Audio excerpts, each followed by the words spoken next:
কোনো একটি সরলরেখা যদি এক্স অক্ষ হতে এ পরিমাণ এবং ওয়াই অক্ষ হতে বি পরিমাণ অংশ কর্তন করে তবে ওই সরলরেখার সমীকরণ হচ্ছে x by a plus y by b equals to 1।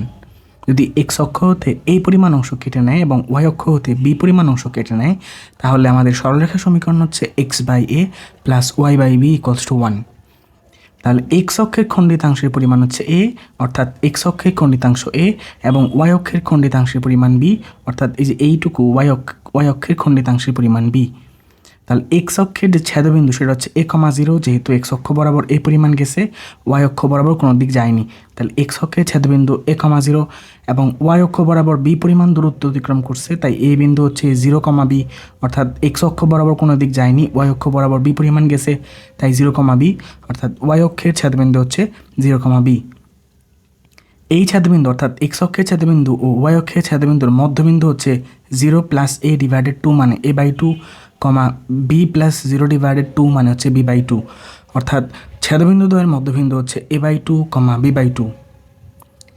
X অক্ষরেখা, ওয়াই অক্ষরেখা এবং এই রেখার আবদ্ধ অংশ যে ত্রিভুজ উৎপন্ন হয়, এই ত্রিভুজের ক্ষেত্রফল ab/2, হাফ ভূমি গুণন উচ্চতা।